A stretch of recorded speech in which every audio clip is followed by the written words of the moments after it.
Hello and welcome to Equipping Women. Tonight I am joined by Judy Farley, and we're going to be talking about there's no retiring in the Christian life.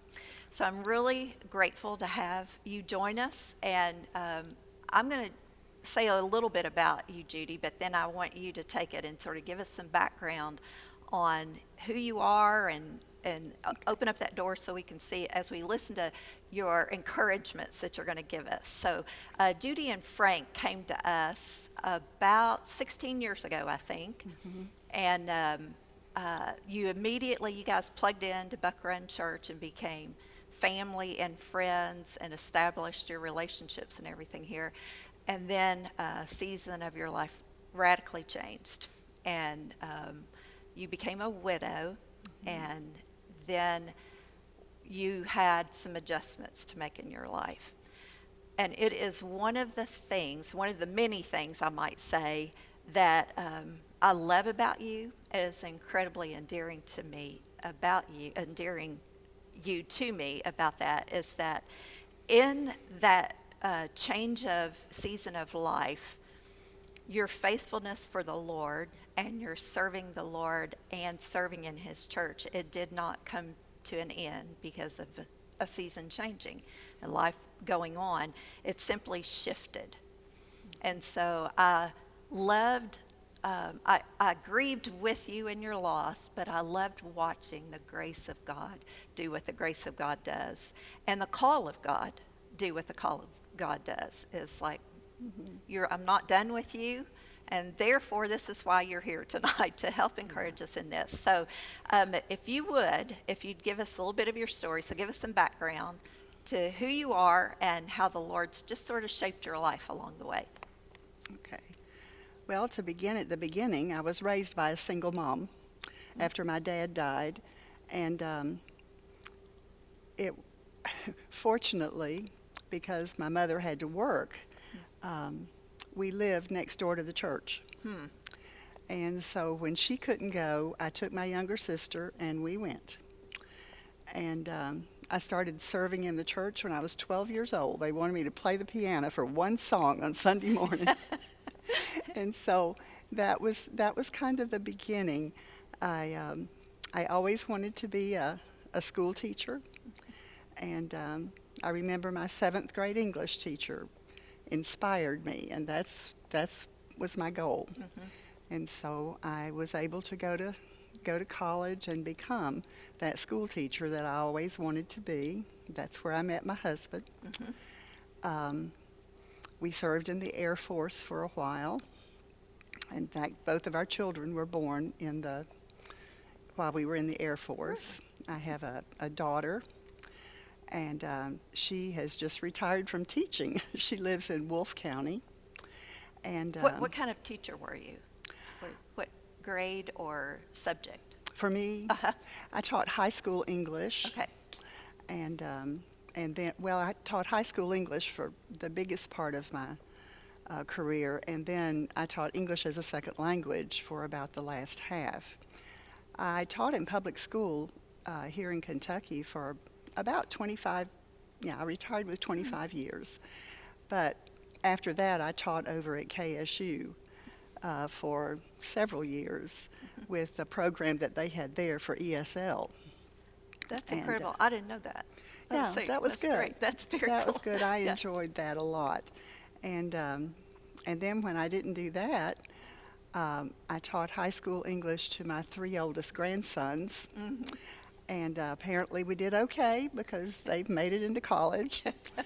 And this is actually the first year that I feel like I'm retired because I'm not teaching. Well, I'm teaching, but I'm not teaching. Yeah, right. One of them will call me every once in a while and say, "Mama, I need help with this. Can I come over?" So I still do tutoring. But teaching ESL was a real eye-opener for me, I suppose, and it was so rewarding. Often in the classroom, parents don't realize what's going on, and Right. these parents were so appreciative of anything that you did for their kids. Right. You and I were just talking about this being an incredible ministry opportunity in the sense of they open up the door for you to be part of their life. And Yes. so ESL is really, it's not just a teaching thing, it really is a ministry. It's an opening for a very fruitful opportunity to share the gospel. Yes. Because speaking English is speaking English, and Yeah. so what you speak trains no matter what. But my goodness, to be able to get into a life-changing conversation with somebody is great. Okay, so go back. So you and Frank, you met when you were a teacher. Well, we met in college. Oh, but you met in college. Okay. Yeah, we both went to Tennessee Temple in Chattanooga, Uh-huh. and that's where we met. And he was from Ohio, and I was from South Georgia or Florida. So you married a northerner. Yes, That's my different. family just They were so disappointed. they just thought my grandmother, does he like grits? Yeah. Well, yeah, he'll eat grits. He'll eat about anything you Yeah. want him to eat. But Well, when did I know Frank went to Southern Seminary? yes, yeah. We got out of the Air Force. Okay, and then when did he go into ministry full time? Or he did do full time, right? It Oh, was yes, full time. yeah. Okay. We went, let's see, from once we got out of the Air Force, he took a job with the American Red Cross for about a year, and we called that our wandering years. You know how the Israelites wandered. Well, Right, that right. was, but the Lord finally got his attention, and we Yeah. came from Minnesota to Louisville, Uh-huh. and where he went to seminary. We worked in the church, the whole time, because the seminary kind of requires you to do that. And we learned a lot. I learned a lot about what we were really getting into. And the children were little, but God was good. Frank kept putting it off because he didn't want me to work while the kids were little. Well, I want you to know that he walked in, they gave him a job taking care of the pool and the athletic stuff, and I didn't have to work. I Wow. took care of the kids. Wow. Yeah. So it wasn't until both of the children were in school that I went to work teaching. And so you were a pastor's wife then at a church where here in Kentucky? Well, his first full-time was in northern Kentucky. And then we went over to Harrison, Ohio, which is sort of the same general area. Right. And we were there for about 18 years. And that's when the kids went to college and, that kind of stuff. But now, the churches that we pastored, none of them were really big, but there was always something to be done. Right. And I guess a big surprise to me was they wanted a children's choir in this first full-time church we were in. Well, nobody seemed to want to do children's choir. So I said, I probably can do that. Well, I don't carry a tune real well. Yeah. But I have two children who inherited their father's singing ability. And so with the two of them, we organized a children's choir. And it was just fun. To this day, Dawn will come out with some of those songs that we sang. You remember that, Mom? Yeah. But, yeah, I did some things that I didn't realize I could do. Absolutely. Or were equipped to do or Right. anything. It's just something. I like it that you just saw there's somebody who needs to do something. Yes. There's a need here. And obviously no one else stepped up. But there's something to be said about that very first awareness of somebody needs to do something feeling. Yeah, And I that's true. think that really is one of the things the Lord uses in a person's life to say, why don't you be that somebody, you know? And so it's a good start to the Lord, just start prompting people's hearts to do something with their life. Well, what got you to Buck Run? Let's see. We came down to Shelby County from Harrison, and we were there for a little over a year. And Frank's health was not real good at that time even. And so he decided he'd go ahead and take retirement. Well, we retired to where our children were, and that's how we came to Frankfort. And once we came to Buck Run when we came to Frankfort, and then he was asked to be an interim out at Farmdale, and we were out at Farmdale for a little while. Right? Yeah, like you would do, you would still pop in at Buck Run for special services or something Yes. that would be different. Right. And so you were still even connected with Buck Run, but Farmdale is a great church, and so it was Yeah. a sweet Yeah, we were there before congregation. Steve came. Right. So you just got them ready. You got them ready for I Steve. hope so. And then we did that over at the little Calvary, Right. where he did the. I remember and that we one. would come to Sunday school and then go over there, and that was. They were jobs that needed to be done. Right. Somebody needs so- to do something here. Yeah, Right. you look around and God will show you opportunities. The best Bible study I ever did was equipping, what was it? Experiencing God. Experiencing God. Experiencing yes. God. Yeah, I knew once you said the best Bible study that it was a Bible study that I think for the first time made people look at how am I responsible to see where God is at work and Yes. join Him. Yes. And it was the thing that the Lord used in my life as well, you know, that, you know, I know a lot of people will go, well, there's some nuances and, you know, everybody can be critical about every single Bible study out there. The only thing Oh, that sure. you can't be critical about is the Bible. Yes, So everything yeah. else, there's things in it. But that is a truth that was so, it lit something in me that, you know, watch for where God is at work and join Him in that. And it's a good word. That is a good Yeah, word. And it's- so you did that at those different places. And I like it that, you know, sometimes, you know, a man will go and have a mission heart to do something or serve in some way. And then the fact that you joined him in that is sweet to me too, that you became part even of that.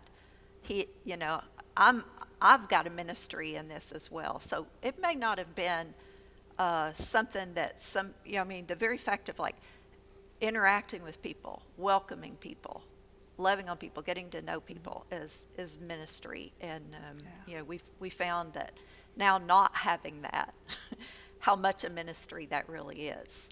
Yes. And how that absolutely. it encourages the heart like nothing else on some level. You know, we really are abstinent. So, all right, let's shift gears and let's talk about you serving now here at Buck Run. What are some ministries that you have plugged into here at Buck Run since you've been here? Well, I helped with VBS from the time we came. I was in Vacation Bible School all my life, and so when it came around, it was just, Judy, you got to do something. Yeah. And so I worked as a helper and helper teacher.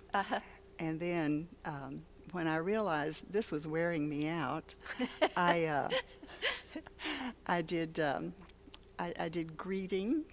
That was the last one that I did, and just making In the Vacation kids, Bible School, you were a greeter. Yeah. Okay. Yeah. Last year when we had I did the greeting in the morning with the right. preschool. We did 2 different groups. Yeah. Right.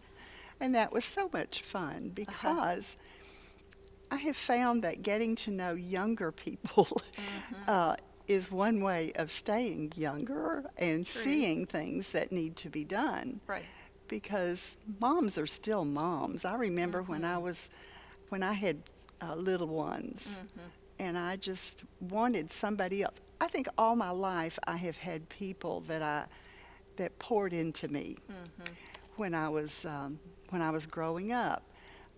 the church that I went to, the women who taught me in Sunday school, and I had and there was one of them who would take me visiting with her, and we would go and see those prospects for our class. And I was just a teenager at the time, but it meant a lot to me to know that that's what they did. Right. Wow. That And one of them ended up on the mission field after. no kidding. Yeah. Well, you can see how the Lord, He doesn't waste anything. I make that statement a lot. The Lord wastes nothing. He Oh, absolutely. experiences in your life are teaching tools in your life and training tools in your life. And the fact that you went to Vacation Bible School and that marked your heart so much that you felt, how could I not Right. help in this, and the impact that it made. You know, it made a change in your life. Yes. And so that's just part of the Lord training you in order to do that. And I love it that you sort of you shifted again. You didn't stop working because something was tiring to you or it was no longer your fit. You just shifted where you worked in it. Right. Yeah, Right. so it's like, well, I can't do that, or I'm tired doing that. Yeah. So I'm going to choose something else to do. And again, we talked about the greeting ministry, how important that is. Somebody to just welcome, you know. So I've heard it said before, I forget, that it's a real small amount of time. Somebody makes a decision of what they're going to receive, like at a church or something, in like the first moments before the preacher ever preaches, before the teaching's ever done. Oh, I think It's so. how they are Yeah. welcomed and received, and it prepares a heart and a mind to actually hear what teaching is there and what preaching is there. So you've served in Vacation Bible School. What else? The one that I've been most involved in is the ministry for single moms. All right, at our again, church. the Lord doesn't waste a thing. No. Look at that you were raised by a single mom. You know, the Lord brought that opportunity back into your life as a gift to be able to use again and to serve Him in that. And I cannot tell you what a joy and delight it is to me to see the consistency, not just single women showing up and popping in our lives and coming here for a need, which is great for many of them. They come in and they establish relationships and friendships, and then they stay. They continue to build. They're a vital part of the Buck Grand Baptist Church. Oh, goodness, They're not yes. just a shoot of it. They are it. And so I love the way that, you know, there's friendships that are formed in that, and they're really sweet things. One young lady graduated with a degree, and I remembered seeing her posting pictures of her friends at Buck Run who showed up for her graduation, who came to cheer her on, and that was just such a precious thing to me. That's the way the church ought to operate, and I thank you for pouring into that ministry. I know if I were to ask you, do you get more than you give? I know you'd say yes. So, you know, That's one of the motivators for continuing to serve. Is it? Is it, you know, selfishly, it blesses me as, you know, as much or maybe more than those people that you minister to. Yeah. It Yeah, is- well, I love that you do that. So you've done kids ministry and single moms ministry. And I never undersell the faithfulness of sitting in a pew ministry. Well, I was going to say Oh, that. okay. Yeah. Showing up. Yeah, I feel like regular attendance, supporting the pastor and the ministries of the church, whatever they are, just being part of it, I think is so important. Right. I've learned and it seems over the years that I have been involved in church, things have changed. You know, the way we do church has changed. Not just now. not just during now. pandemic, Right, but in right. general. Yeah.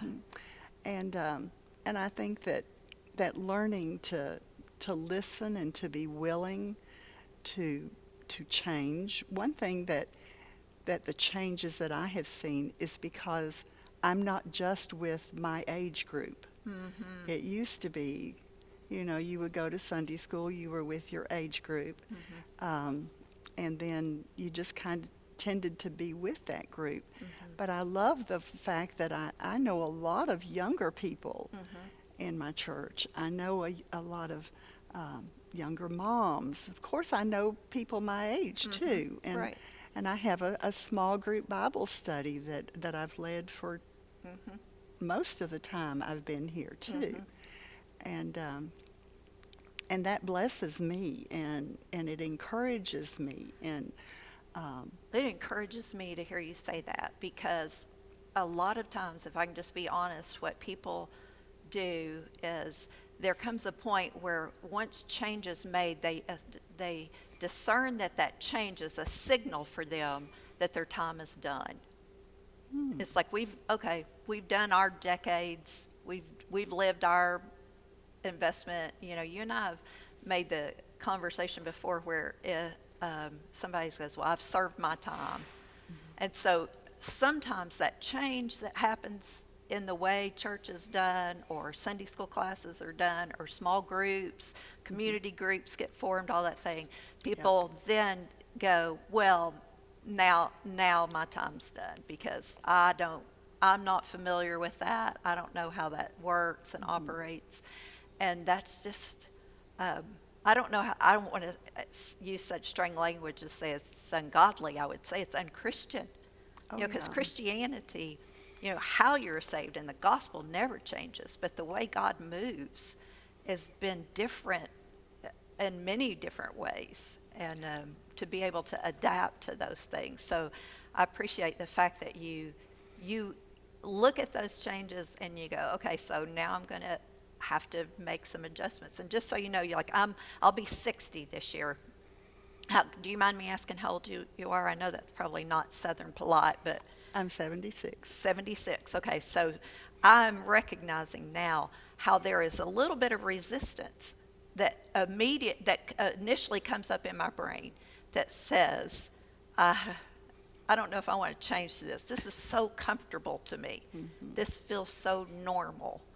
And yet, that's a lie on some level. It's something I have to, everybody's going to get that thought in your brain. They go, well, I've served my time. Yeah.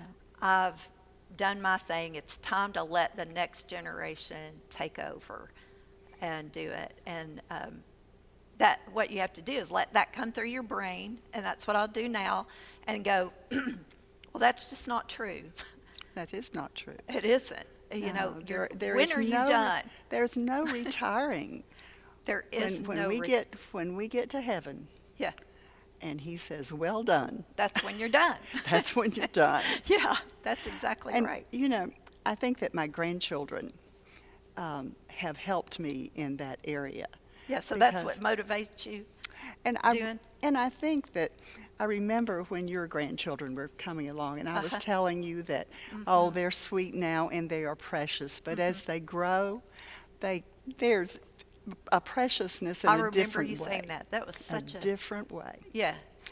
And what happens? I'm going to say something real fast about this, that you said that to me, because a lot of people say things like, well, you know, enjoy them now because they're going to get relationships and they're going to forget.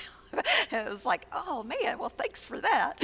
Right. And you know, I expect their world to get bigger, and I know that, but that doesn't exclude me from their world. It Oh, just right. makes me part of their bigger world, you Yeah. know. And so thank you for that. I think the first thing was their music. You know, when the Christian contemporary kind of music started, and that was different. That was not, you know. Right. But they would talk to me about it and listen to the words, Mama. This one's my favorite one.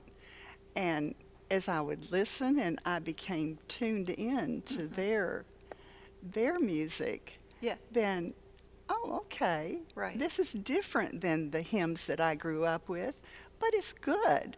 Right. It's a lot of it is praise directly to Jesus. It Absolutely. isn't just about God. Well, and if we're really honest, some of the hymns that we sang were not real theological truths, you know?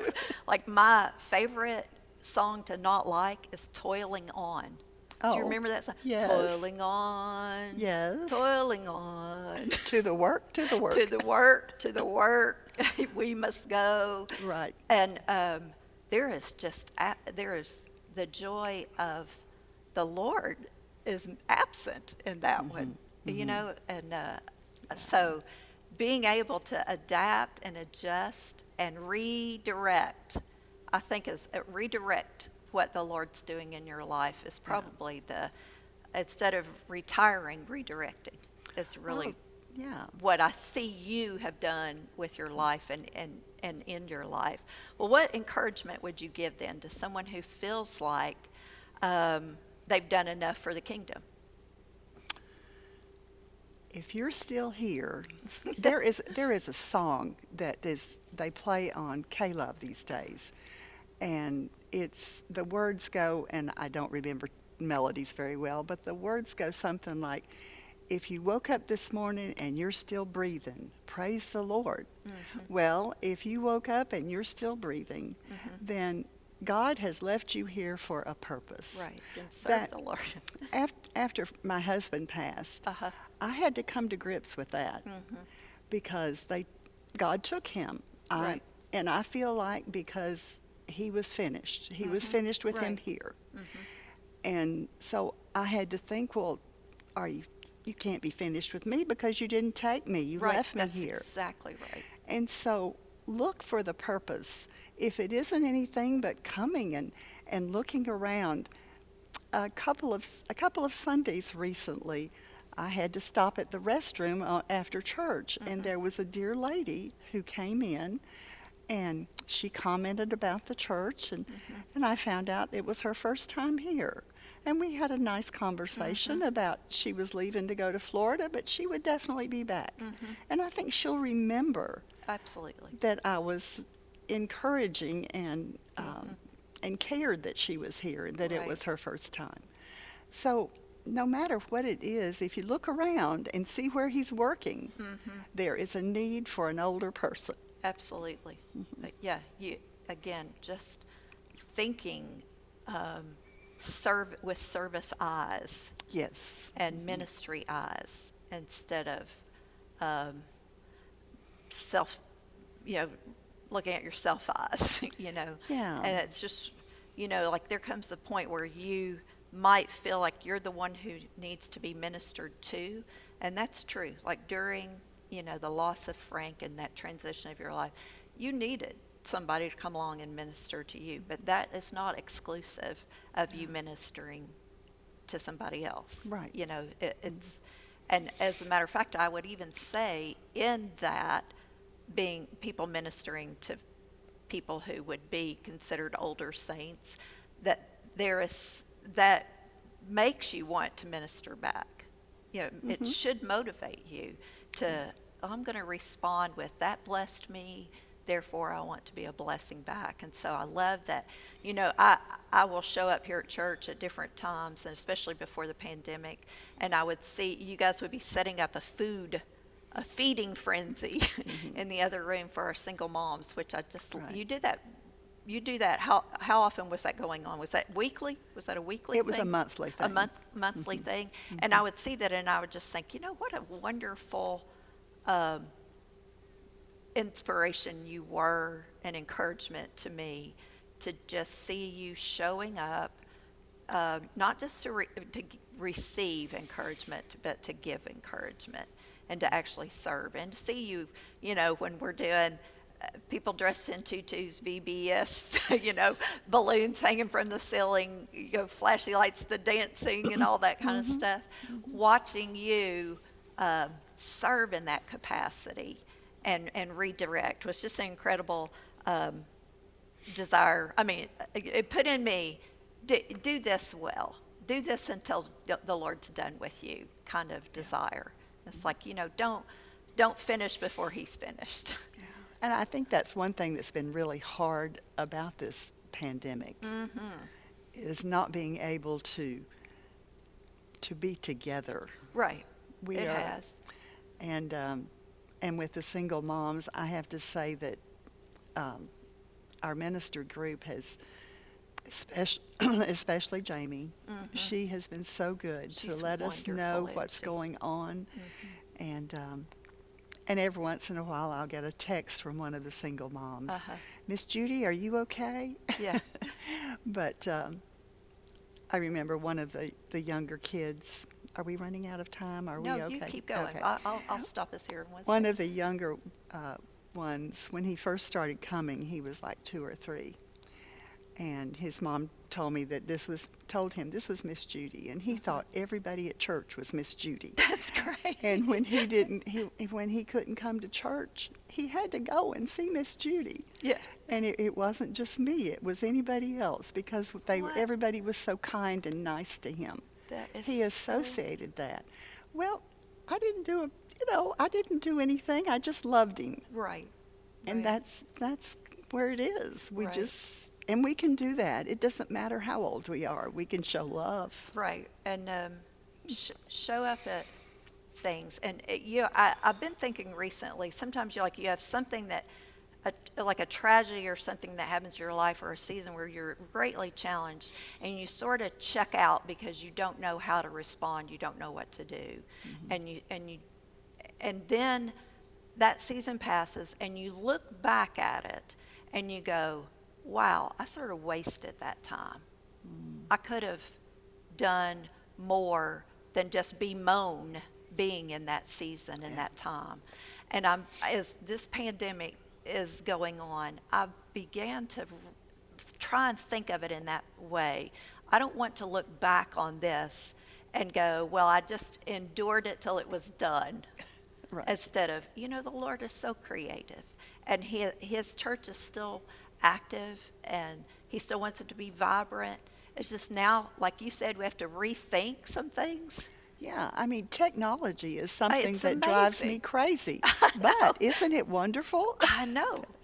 that we have been able to continue to? Yes, so I've had to adjust what I do and what my comfort zones were and what had established church looks like now to what it's got to look like during this time and make those and redirect myself instead of just waiting till it's done. And so as a pastor's wife, I wanted to say thank you. Thank you for your faithfulness of serving, showing up, continuing well to the end. And I can't tell you enough about how much I appreciate that. But, you and I guess the ongoing statement is a faithful follower never retires. They just redirect. Right. And I think one more thing I wanted Yes, to add please. during this time, I have found that it has required a refocusing every day because it's so easy to get my focus on what's happening around because right. it is just like unprecedented times for sure. Right. Exactly. But every day, Yeah. it's okay, Lord, I know. I want you to teach me today. Teach me today. Use me today. Make me Yes. usable. Yeah, absolutely. Absolutely. Well, I'm thankful for you. And just a word to any out there who might be thinking I've aged out or staged out. Judy made the comment that if you're still here, the Lord's not done with you. That's right. And so don't you say done before he says done. And so look for ways, even during this time, to plug in, to encourage, to serve, to minister in the church in ways that will show his goodness and his glory. And so thank you, Judy. Thank you, gals. Thank you, Light. Thank you, Buck Run family. We'll see you next time on Equipping Women. Bye.